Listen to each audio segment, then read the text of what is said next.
মহান আল্লাহকে অনেক মানে কৃতজ্ঞতা জ্ঞাপন করি। একই সাথে আসলে এই রায়ে আমরা সন্তুষ্ট, যদি আপনারা বলেন যে সন্তুষ্ট কিনা, তো সেটা আসলে এখন পর্যন্ত আমরা সন্তুষ্ট সেদিনই হব, কারণ আমাদের তো আরও সামনে যেতে হবে, আরও কিছু পথ যেতে হবে, অ্যাপিলেট ডিভিশন আছে। সো ওই ফেজগুলো পার করার পরে যেই দিন রায়টা কার্যকর হবে, যদি একই রায় থাকে এবং রায়টা কার্যকর হয়, সেদিনে আমরা বলবো আসলে আমরা চূড়ান্তভাবে সন্তুষ্ট।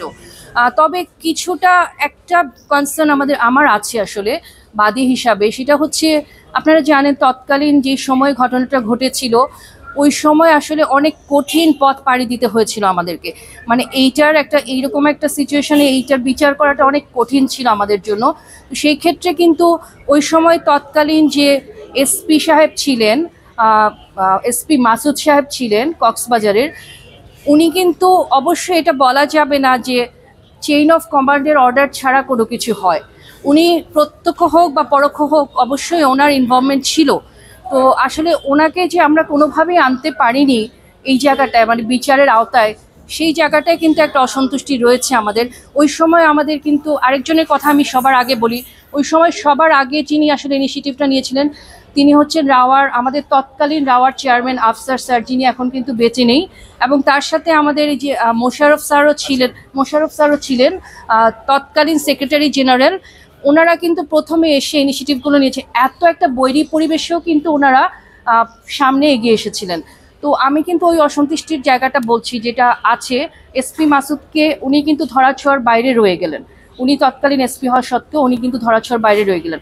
আর আজকের যে প্রসিডিংটা হয়েছে বা রায়টা হয়েছে, ঐতিহাসিক রায়, যেটা শুধু আমাদের পরিবারের জন্য না, আমাদের দেশের মানুষও যারা ন্যায় বিচার প্রেমী তারা অপেক্ষা করছিল আজকের এই রায়ের জন্য। আমি কৃতজ্ঞতা জানাই মহান সৃষ্টিকর্তা আল্লাহ রাব্বুল আলামিনকে। অতঃপর আমি কৃতজ্ঞতা জানাই সবাইকে, দেশের আপামর জনগণ যারা আমাদেরকে সাহায্য করেছেন, মনোবল জুগিয়েছেন, সবসময় আমাদের খোঁজ খবর নিচ্ছেন। মিডিয়া আপনারাও সবসময় খুবই অ্যাক্টিভ থেকেছেন।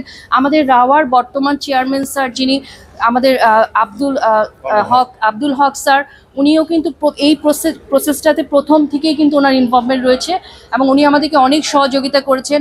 আমি সেনাপ্রধান ওয়াকারুজ্জামান স্যারকে ব্যক্তিগতভাবে আমরা ওনার কাছে গিয়েছিলাম, উনি সবসময় আমাদেরকে মনোবল জুগিয়েছে, আমাদেরকে যেভাবে সমর্থন করা দরকার ছিল করেছেন, আমাদেরকে এই পরিবারটাকে সমর্থন করেছেন উনি, এবং ওনাকে আমি ধন্যবাদ জানাই। আমি সব বিজ্ঞ লয়ার যারা আমাদের পক্ষে আদালতে লড়াই করেছেন প্রত্যেককে আমি সবার নাম তো বলতে পারবো না, নাম আমার মুখস্থ নেই, প্রত্যেককে আমি এবং আমার পরিবারের পক্ষ থেকে ধন্যবাদ জানাই। মাহমুদ ভাই আছেন, উনি প্রথম থেকে আমাদের সাথে ছিলেন, ওনাকে ধন্যবাদ জানাই। আমাদের ব্যারিস্টার সারোয়ার স্যার, ওনাকে ধন্যবাদ জানাই। আসলে নামগুলো তো আমি সব বলতে পারবো না, আমার ভাই এবং তার কোর্সমেট যারা আছে, শাহানুর ভাই, সাইদ ভাই, সবার নাম আমি এখানে বলতে পারবো না, মহসিন ভাই, প্রত্যেককে অন্তরের অন্তঃস্থল থেকে আমরা ধন্যবাদ জানাই। আজকের রায়টা তো কোনো একক বিষয় না, সবার সম্মিলিত প্রচেষ্টা, সবার দোয়া এবং আল্লাহর অশেষ করুণা মেহেরবানির জন্যই হয়তো আমরা এই রায়টা বহাল রয়েছে, যেটা একটা সত্যের একটা জয় বলবো আমি। কিন্তু আমরা এখনো অপেক্ষা করছি এর পরবর্তী ধাপের জন্য। যখন পরবর্তী ধাপটা সম্পূর্ণ হবে এবং যেদিন রায়টা কার্যকর হবে এই রায়টা, সেদিন আমরা বলবো যে আমরা সম্পূর্ণভাবে সন্তুষ্ট।